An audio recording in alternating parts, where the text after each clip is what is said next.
Usually, the stories sent to me are recollections of terrifying and disturbing events. What you're about to hear is instead an archive of research and sightings of something that should not exist. Data compiled on the same creature going back decades. Whatever it is, it hunts and lives in Yellowstone National Park, and it seems to enjoy watching humans from afar, and sometimes very, very close. This story is titled The Werewolves of Yellowstone and was sent to me by The Logical One.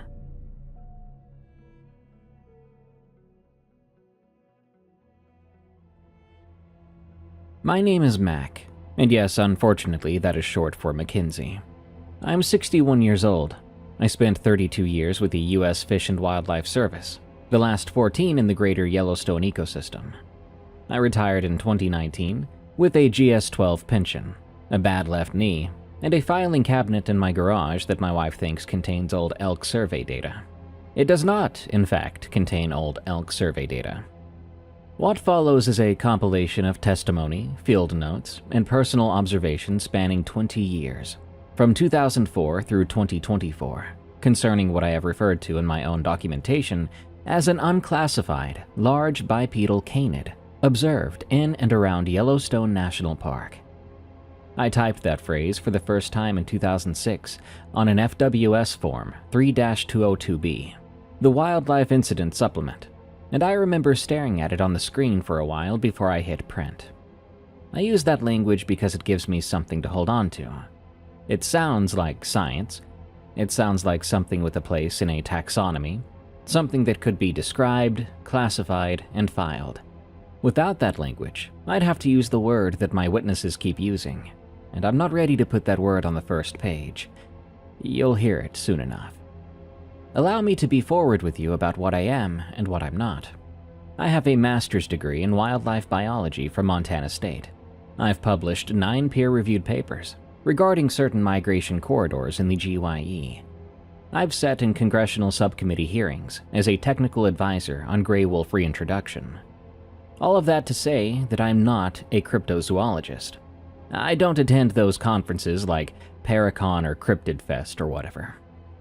Never owned a TV show or been on one, and I don't have a podcast. Until this document, I've never presented these findings to anyone outside of a small group of colleagues who I trust and who have asked me not to use their names. I began collecting these accounts because they kept crossing my desk in forms that didn't fit. Wildlife encounter reports where the animal described was not a bear, or a wolf, or a moose, or a mountain lion, and it sure as hell wasn't a person. The early ones I filed and forgot. The later ones I filed and didn't forget. The witnesses were, more often than not, people whose professional judgment I'd relied on for years. Seasonal rangers, wolf biologists, backcountry trail crew, maintenance workers who'd spent more time in the Yellowstone interior than most researchers ever will. My criteria for inclusion were strict because they had to be. If I was going to keep a shadow filing cabinet in my garage for 20 years, the material inside it had better be solid.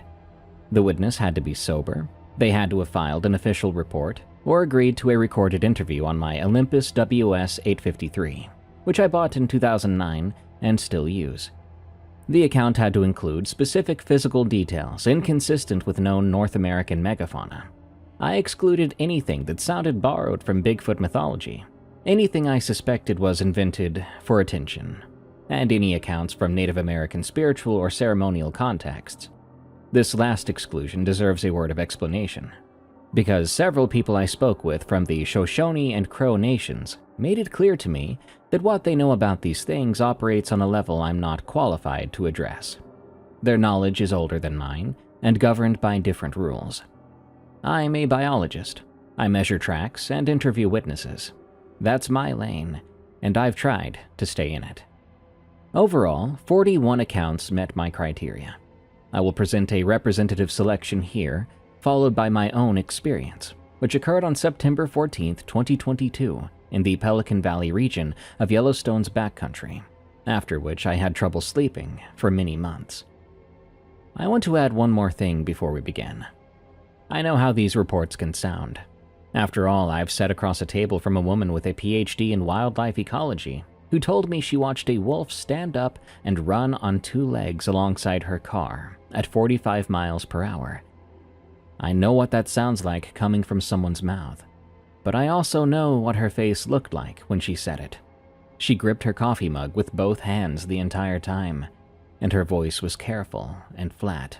She would rather have swallowed glass than say those words to another professional. I'm writing this for her, and people like her. For Gary Wint, and for the Marine who wouldn't give me his name, and for every other person in these files who saw something that they'll spend the rest of their lives wishing they hadn't. They told me the truth, so I wrote it down, and I'm giving that truth to you. The Early Reports, 2004 through 2010. Account 3. In June of 2004, a wolf researcher I'll call Dr. Carla Bryce was monitoring the Druid Peak Pack in the Lamar Valley via radio telemetry. It was 4:40 a.m. The sky was blue-gray, that time of the morning when everything is visible, but nothing has full color yet. Carla was alone in her vehicle with a thermos of burnt government coffee and a Swarovski spotting scope on a window mount. She preferred to work alone. Most of the good ones do. She picked up movement on a ridgeline approximately 800 meters east of her position and trained the scope on it. She observed what she initially identified as a gray wolf, possibly injured, moving along the ridge with abnormal posture. The animal appeared to be walking upright on hind legs, its forelegs hanging at its sides. Her first assumption was a spinal injury. Wolves with severe spinal trauma can sometimes attempt to walk in a semi-upright position, though they can rarely sustain it for more than a few steps. Carla watched this animal walk upright for approximately 90 seconds. Then it dropped to all fours and moved into the timber at a speed she described in our interview 7 years later as faster than any wolf I've tracked in 11 years of field work. I asked her to put a number on it, but she wouldn't. She said the closest comparison would be a wolf in a full chase sprint after elk, but that the gait was different. Longer strides. The body was too low to the ground, she said, like a dog that's been trained to run under fences. Carla filed her original observation as a report of an injured wolf, Form 3-202B, and noted the GPS coordinates and approximate time. Standard procedure. What she didn't include in that report, and what she only told me over drinks in Bozeman in 2011, was the part that happened between the walking and the running. The animal stopped at the tree line. It turned its head and looked directly at her scope. At her position, she was more than 800 yards away and downwind in a closed vehicle. I asked her how she could be sure if it was looking at her specifically and not just scanning in her general direction, just like any alert animal will do. She shook her head once.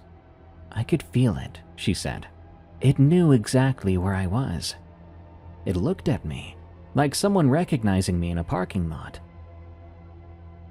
5 years later, I would have written that kind of statement off as the embellishment that sometimes creeps into memory after the fact. It's simply human nature to reshape experiences. People might add meaning retroactively. I know this because I spent a career interviewing witnesses about wildlife encounters and learning to filter the signal from the noise.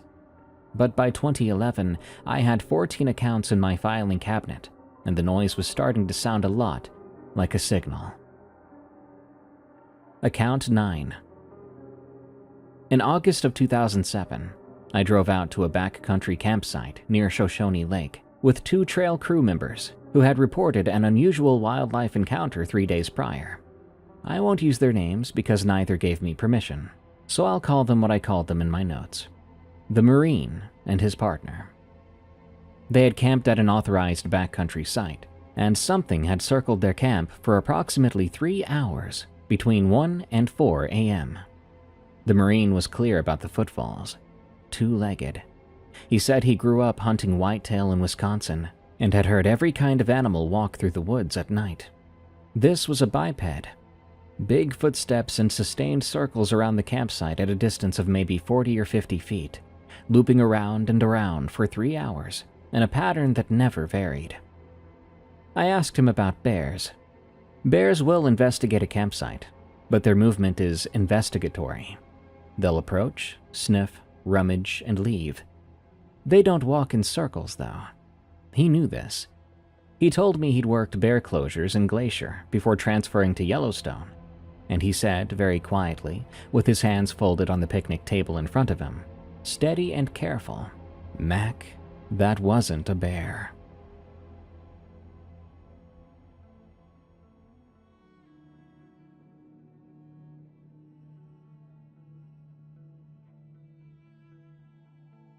We hiked out to the site and I examined the tracks.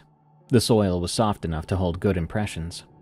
What I found was a canid track pattern. It had 4 toes, claw marks, consistent with wolf or large dog, but approximately 7 inches across, nearly double the width of a large male gray wolf print. More troubling was the stride. These tracks showed sustained bipedal movement. Left, right, in a repeating circle around the campsite. I recorded everything. I measured the depth of impression, and I documented the stride length. Of course, none of this proves anything definitive. Tracks in soft soil can be distorted by moisture, temperature, and the weight distribution of the animal. But let me tell you about how the tracks ended. This is the part I still think about, when I should be thinking about other things. The tracks led to the lake shore, Shoshone Lake, which is the largest backcountry lake in Yellowstone. No road access or motorized boats, and the water temperature in August ran around 50 degrees. The bipedal tracks walked in a straight line to the water's edge, and they ended there. I didn't see them curve to the left or right, and they had not reversed on me. The last clear print was approximately 6 inches from the waterline, oriented straight ahead toward the lake. Whatever made those tracks walked into Shoshone Lake, and as far as I could determine from 2 hours of searching the perimeter, did not come out. Account 14. Gary Wint was a 58-year-old plumber. He had worked for the National Park Service in Yellowstone for 26 years. He was driving an authorized government vehicle on the Park Road, near Tower Junction at approximately 11 p.m. on a night in October of 2010. He was returning from an emergency call at Roosevelt Lodge, where a pipe had burst in the kitchen. And he had the road to himself. The park was weeks from winter closure, and the tourist traffic was gone. Something was standing in the road. Gary told me it was on 2 legs. He said 6.5, maybe 7 feet tall, gray-brown, heavy across the shoulders and chest. It was facing away from him, and when his headlights hit it, the animal turned its head and looked at the truck. Gary told me the face was a wolf's face on a man's neck, and I mean exactly that. He said the muzzle, the ears, the shape of the skull were all wolf, but the neck was long and thick, and the head sat on top of the body instead of in front of it. The posture was vertical, upright, the way you and I stand. It looked at his truck for maybe 2 seconds, then stepped off the road. 1 big stride is all it took. Gary said the legs bent wrong, that the knee appeared to hinge in the right direction, but the proportions were wrong. The femur was too long or the shin was too short, and the single step it took to clear the road covered a distance of what he estimated at about 8 feet. Then it was in the dark, and Gary was alone on the road. I sat across from him in a booth at the Wonderland Cafe in Gardiner, Montana, 6 weeks after the incident.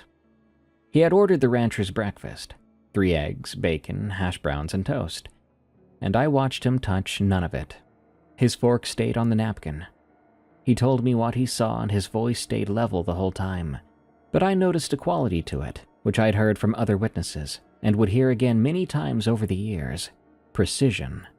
He wanted to be clear and straight, to desperately be believed, because what he saw was bizarre. "I know what I saw," Gary said to me, "and I wish I never did." He retired the following spring, 26 years of service, full pension, good record, could have worked another 7 years to max out his benefits.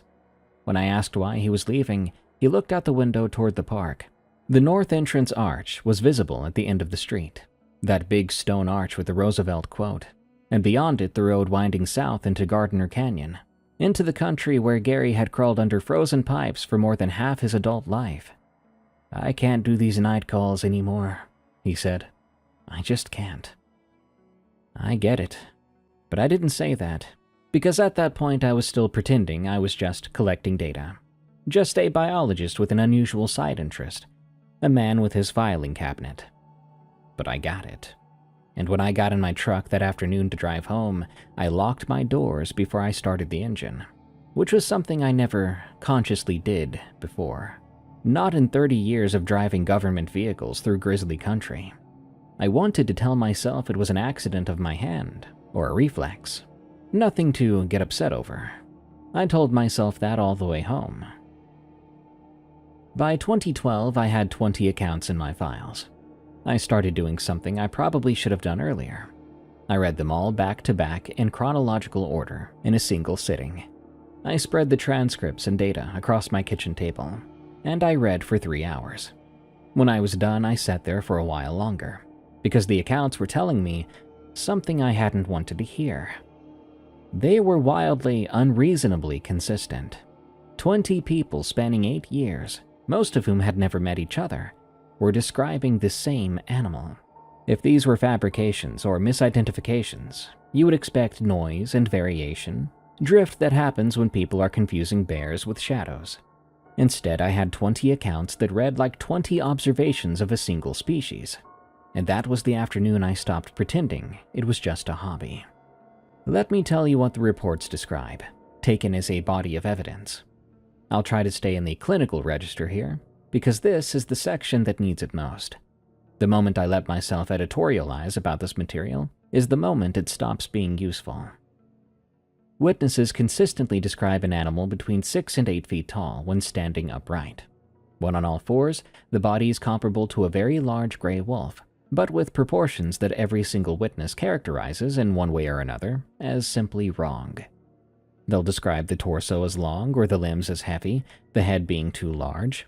Several witnesses compared the overall impression to a wolf that had been stretched out, or to a person wearing a wolf's body who doesn't quite know how the joints are supposed to work. The animal is capable of both quadrupedal and bipedal movement. 12 of my 41 witnesses report seeing the creature transition between the two, and every one of them struggles to describe it. The word that comes up most often is fluid, followed closely by, of course, wrong. These two words don't go together in normal English. Things that are fluid are graceful, not wrong, and things that are wrong are clumsy, not fluid. But the witnesses keep reaching for both words at once, as if the movement they saw was smooth and terrible at the same time. One ranger, a man with 15 years of backcountry patrol experience, told me, "It moved like water running uphill. It was beautiful, and it should not have been happening." The bipedal gait is the single most common element across all 41 accounts. Bears stand upright, everyone knows this, but a bear on its hind legs is a bear doing something temporary and uncomfortable for it. It sways, it lumbers, its forelimbs hang in such a way that communicates how much it would like to put them back down. What my witnesses describe instead is an animal that walks on 2 legs, like you and I. Easy balance, as if the body is made for it. Several witnesses used the same phrase without any prompting from me. They said it walked like it knew where it was going. Nearly every nighttime witness comments on the eye shine. This is where the reports get harder to reconcile with known biology.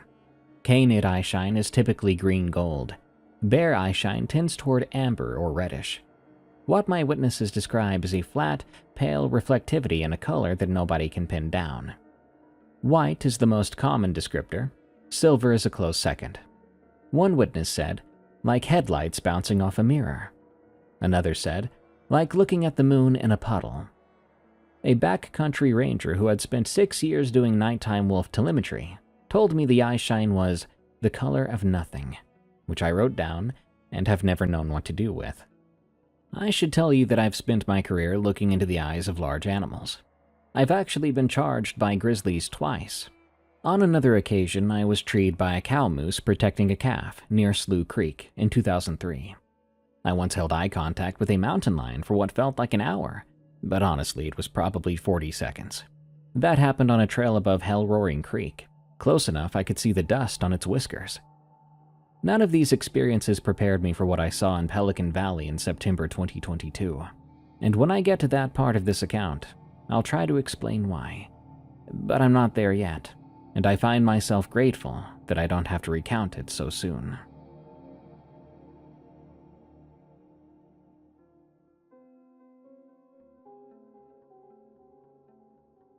This is the part that changed the way I lock my doors at night.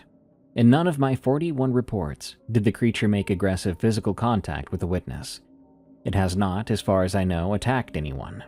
And yet, in 23 of those 41 reports, the witnesses described the overwhelming impression of being specifically observed, tracked, selected.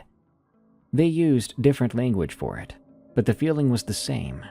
The sense that whatever they were looking at was also looking at them, and had been looking at them for longer than they'd been looking at it.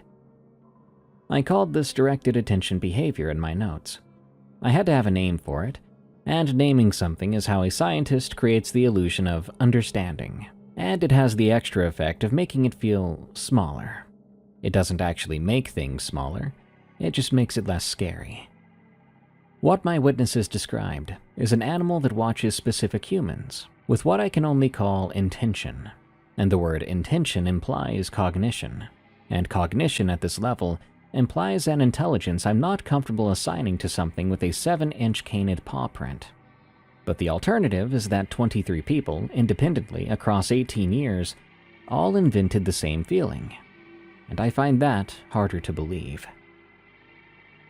Approximately half my witnesses reported a strong, distinctive odor associated with the encounter. This is worth noting because it's specific in a way that fabricated details rarely are. People who make up monster sightings don't usually invent smells.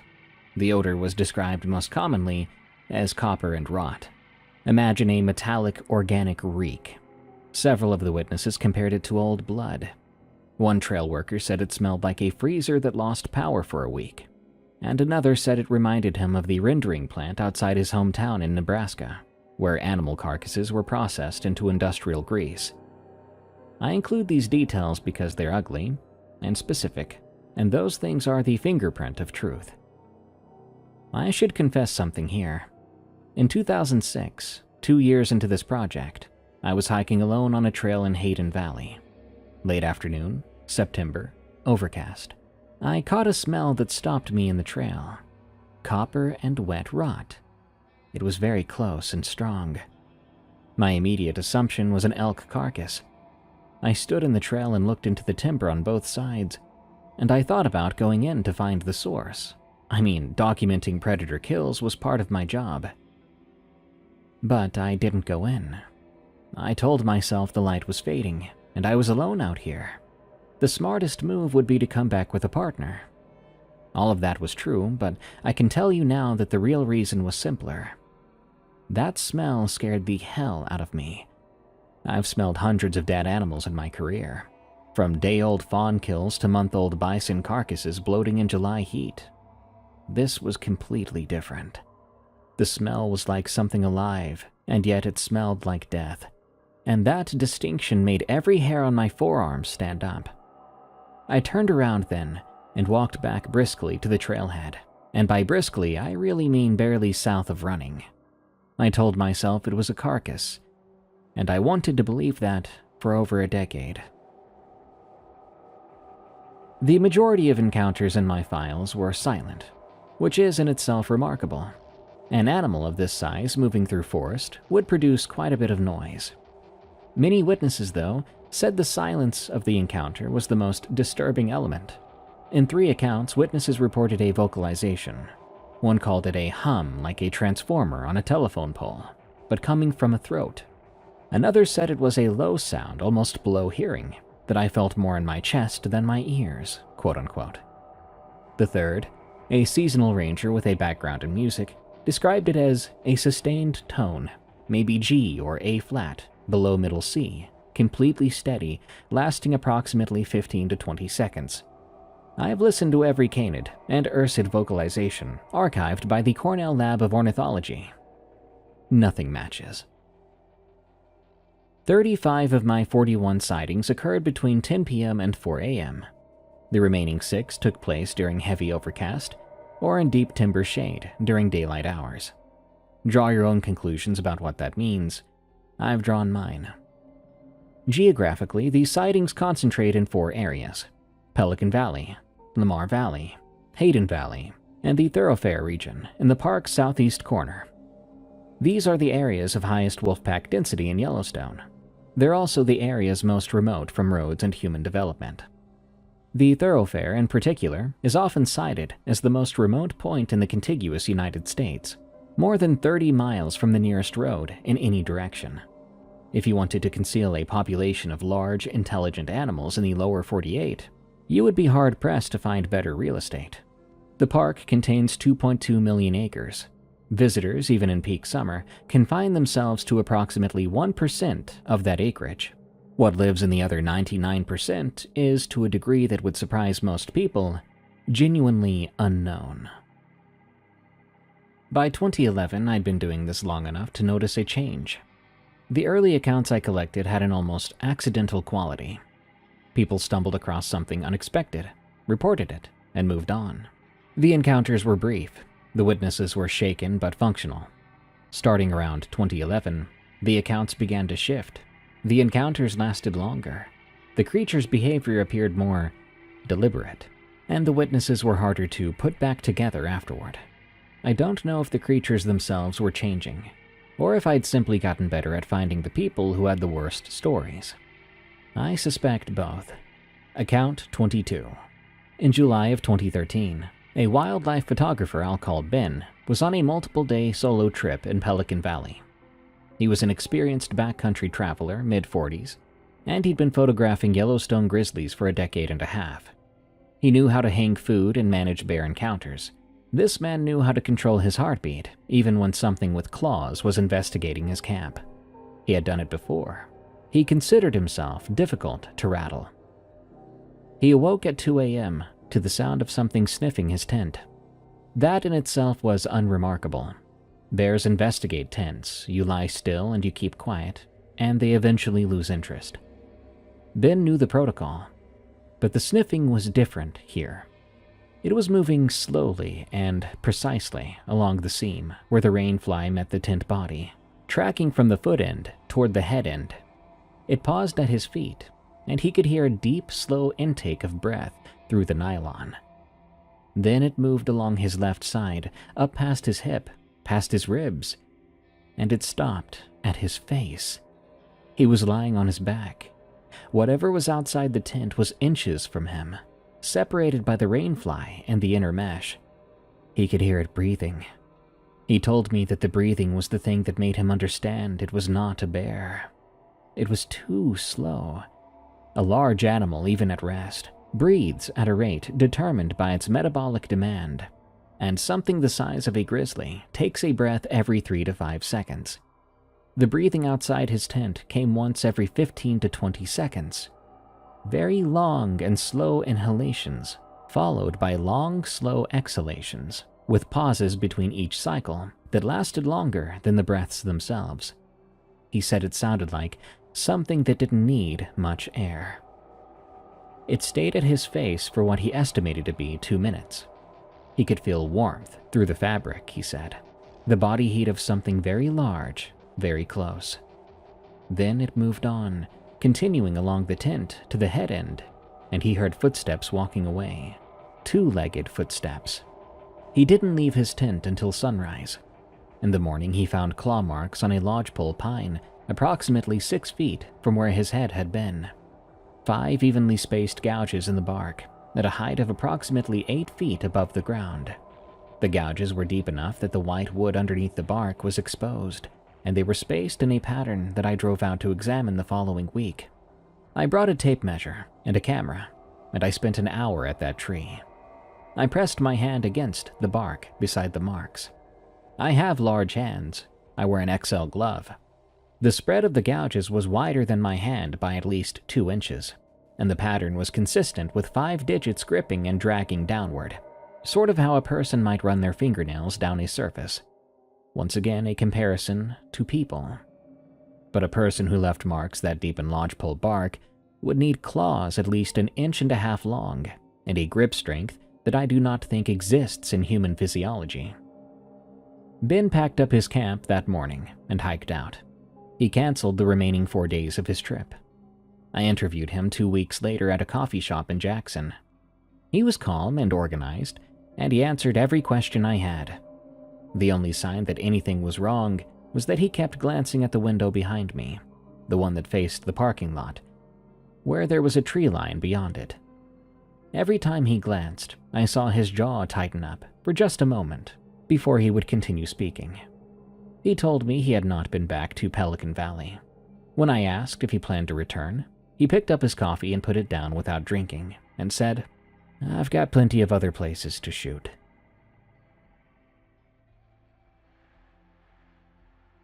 Account 27. In September of 2015, a backcountry ranger whose name I've agreed to withhold was conducting a solo patrol in the thoroughfare region along the upper Yellowstone River. He was 3 days into a 5-day loop. On the morning of the 3rd day, approximately 2 miles upstream from the thoroughfare patrol cabin, he came across a bull elk carcass. Elk predation in the thoroughfare is common, and an experienced ranger can read a carcass like a text. Wolves leave torn hide, scattered viscera, bones cracked for marrow.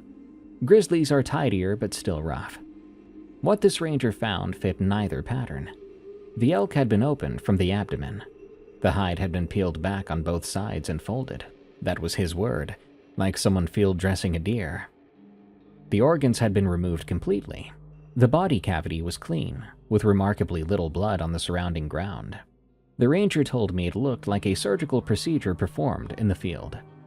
Around the carcass he found tracks, the same anomalous canid prints I'd documented at Shoshone Lake in 2007. Oversized, 4-toed with claw marks in a bipedal stride pattern.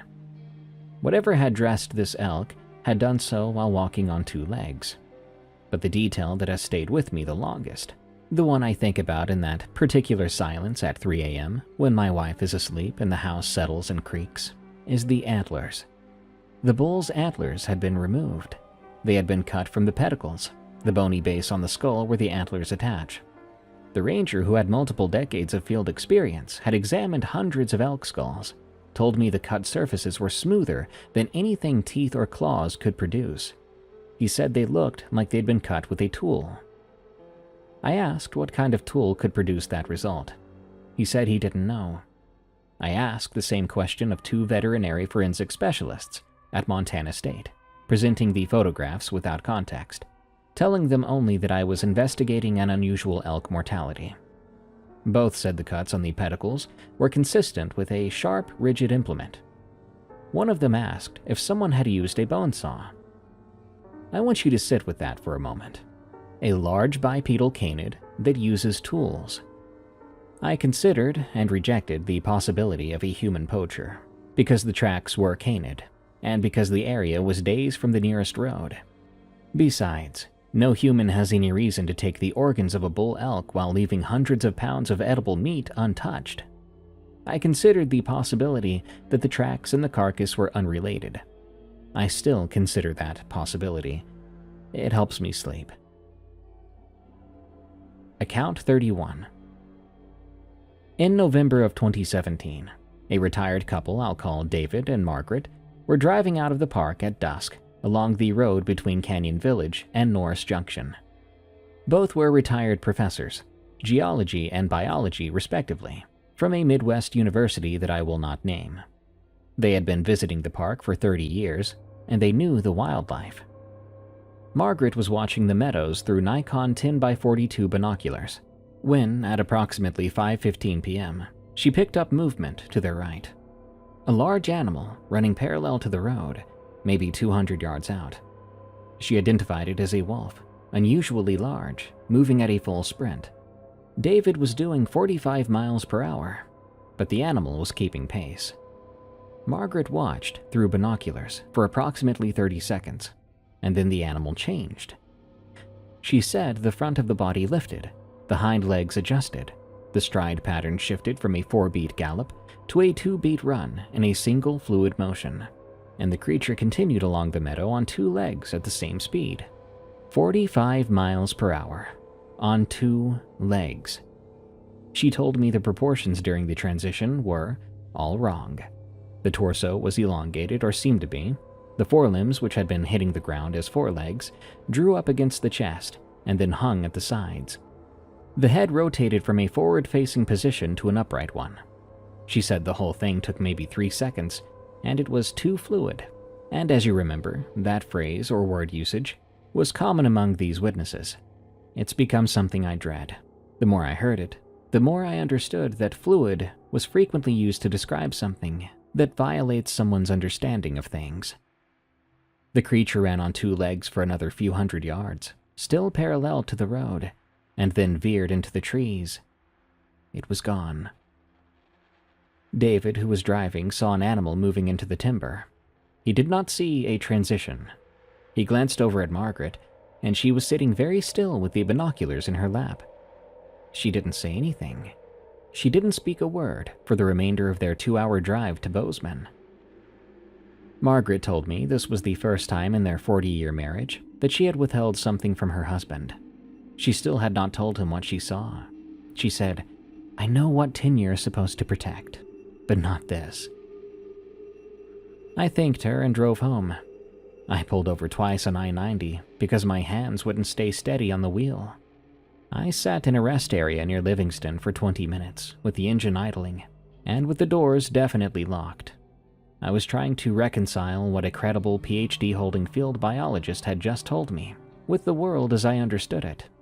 I could not reconcile them.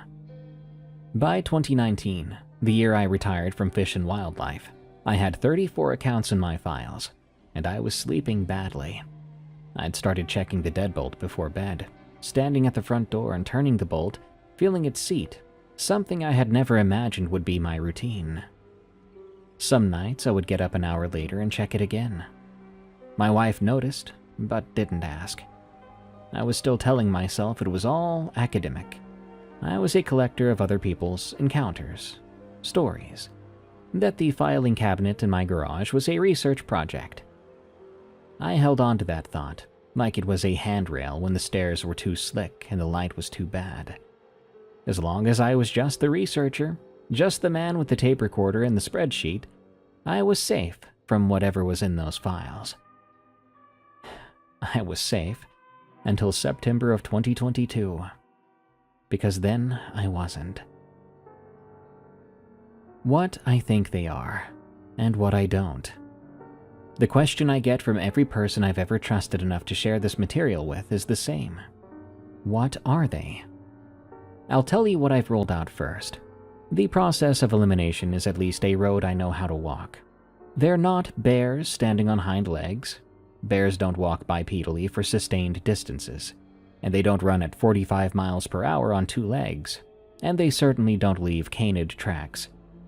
They're not mangy or disfigured wolves, because mangy wolves still look like wolves, still walk on 4 legs. They don't approach 7 feet in height. And I don't think they're humans in costumes, a suggestion that makes me tired. A human in a costume does not leave canid tracks with claw impressions, and again, they can't keep pace with highway traffic. A person with a suit is not going to survive winter temperatures of 30 and 40 below zero. They don't remove elk antlers on the spot with surgical precision using a tool that leaves no trace. Which brings me to the word I've been avoiding since the first page of this document, which 14 of my 41 witnesses used independently without any prompting from me. Werewolf.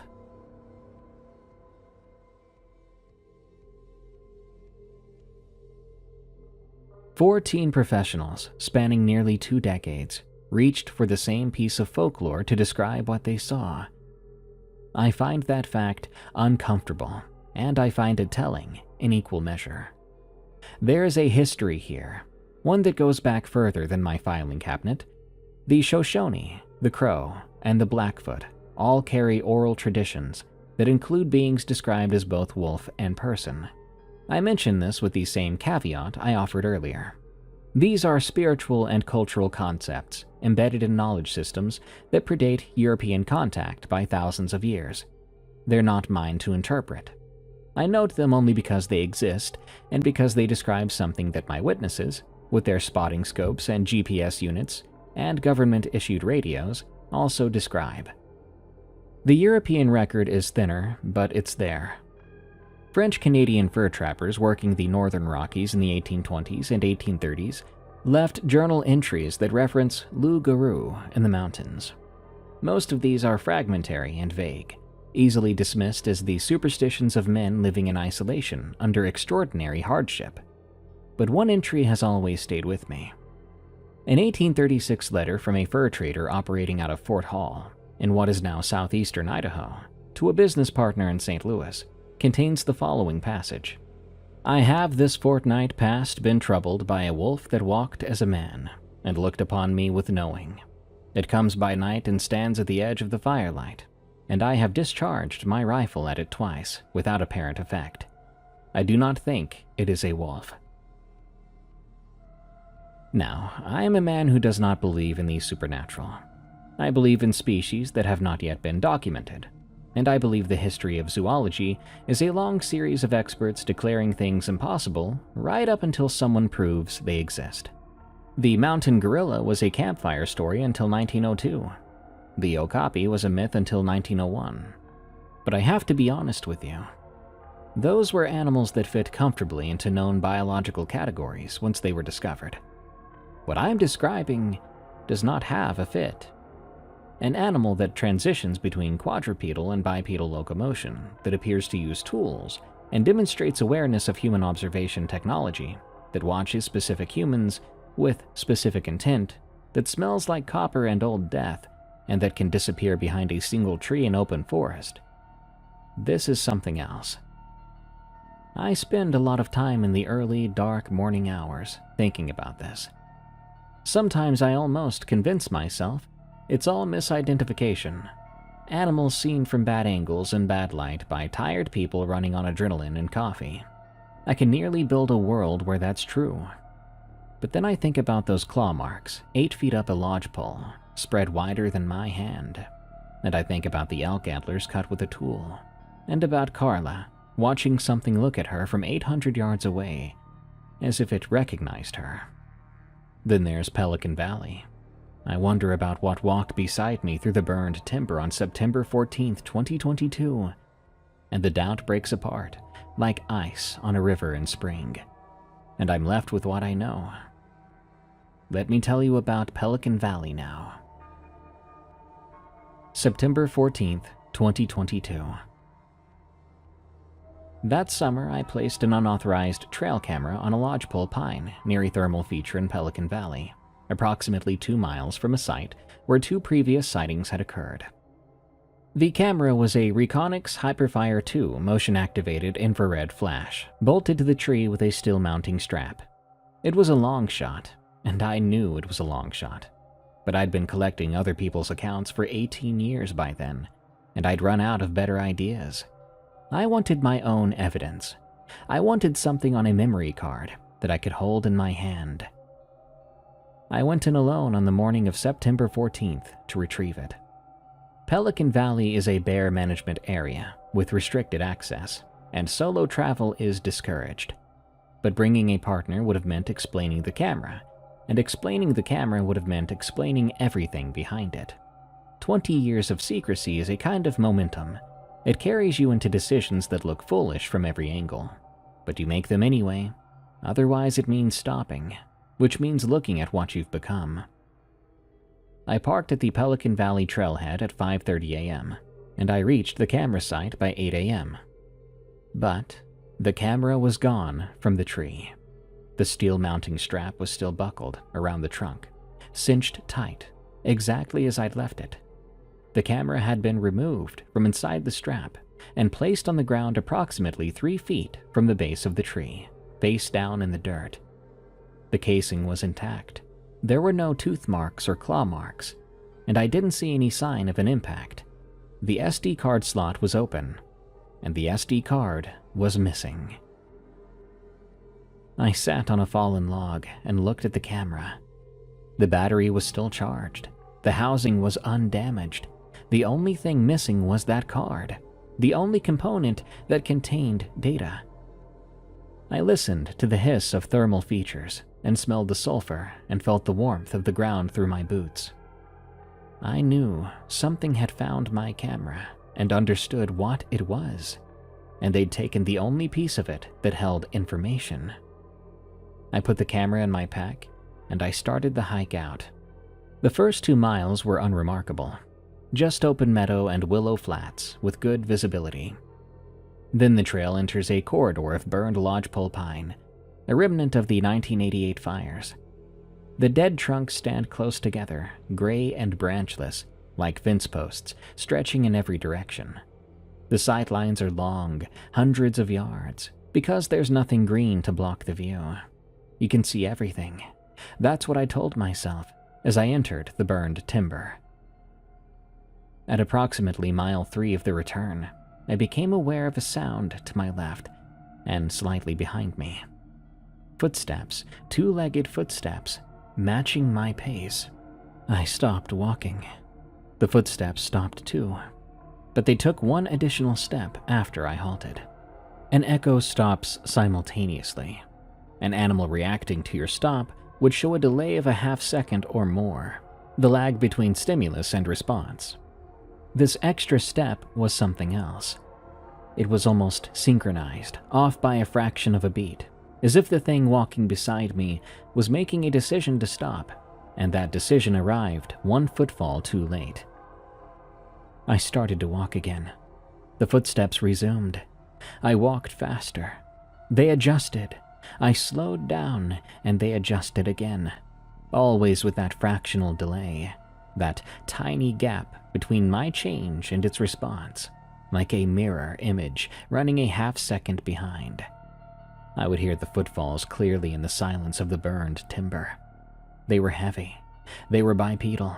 They were approximately 40 yards to my left, somewhere in the columns of gray dead wood, and I could not see what was making them. I didn't turn to look. When you encounter a predator in the wild, the dynamic of the encounter is shaped by acknowledgement. As long as neither party signals awareness of the other, you are just 2 animals occupying the same space. You are parallel. But the moment you turn and look, you create a relationship. You become the observed and the observer, the prey and the predator, the thing that runs and the thing that chases. I knew this in my training, and I knew it in my bones. I did not turn to look. I walked through that burned timber for approximately 20 minutes while something paced me through the dead trees, 40 yards to my left, matching every variation in my speed with that terrible half-second delay. I stared straight ahead. I kept my breathing even. I counted my steps, because counting at least gave me something to do with the part of my brain that wanted to scream. I made it to 642. The corridor of burned lodgepole opened into a meadow. The moment I stepped from dead timber into open grass, the footsteps stopped. Whatever had been walking beside me stopped at the tree line, which reminded me of a person stopping at the edge of a swimming pool, right at the boundary between one thing and another. I walked 50 yards into the meadow. I stopped then, and I turned around. The burned trees stood in their rows, gray and vertical, backlit by the overcast sky. For a moment, I saw nothing. But then I found it. It was standing behind a trunk, partially concealed, visible from approximately the rib cage up, gray-brown, and motionless. The trunk was maybe 10 inches in diameter, and the body on either side of it was wider than the trunk by a considerable margin.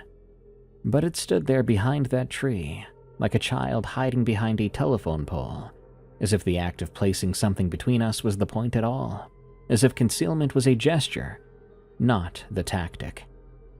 The head was above the fracture point where the trunk had snapped off, a horizontal break in the dead wood that I returned to measure 3 weeks later.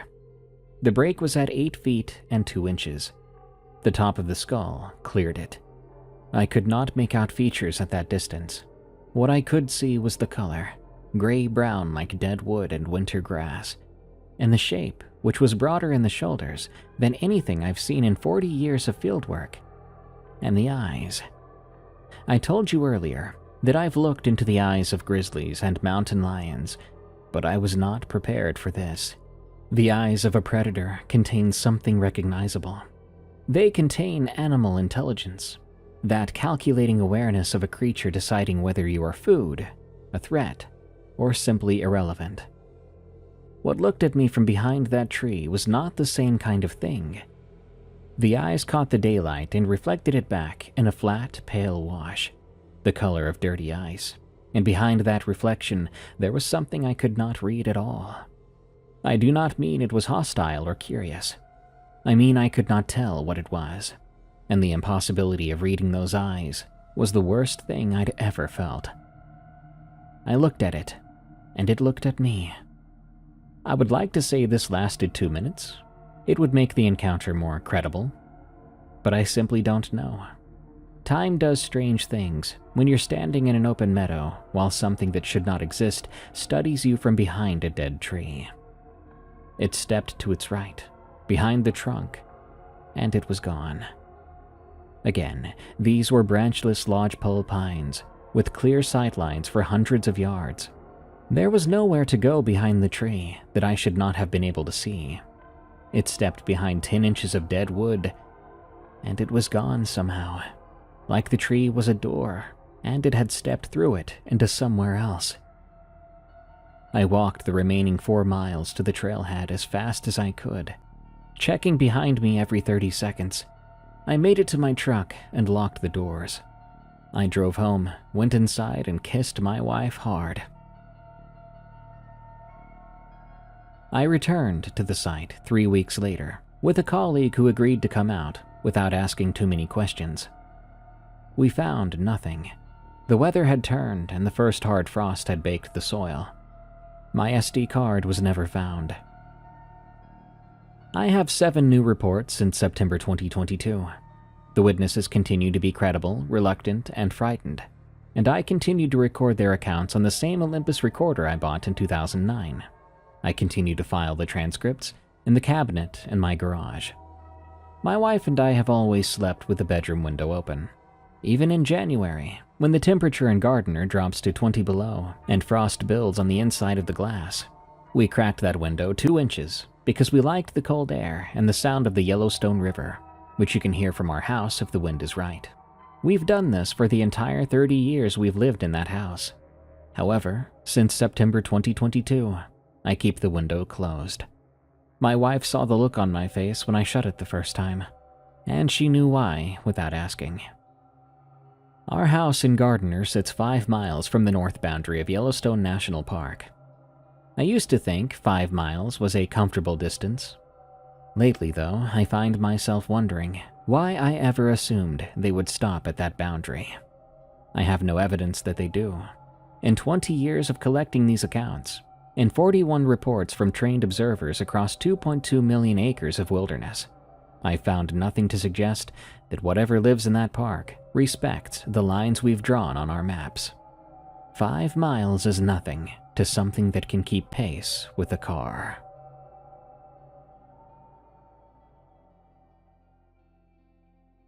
Werewolves are so scary, they don't even have to be actively tearing chunks out of your body to be intimidating. Things shouldn't walk like people, and they shouldn't be watching you in the woods. Combine both those acts, and you've got the world's most disturbing stalker. Good night.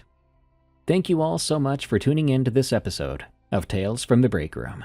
I've been your host, Darkness Prevails, and you can find me on my other show, Unexplained Encounters, if you want more stories like this about encounters with the unknown and terrifying. You can find it on Spotify, Apple Podcasts, or your favorite podcast app. Till next time, everyone, make sure you follow and review this show on Spotify and Apple to help us grow. And I'll be clocking out. Don't worry, I'll be back again real soon.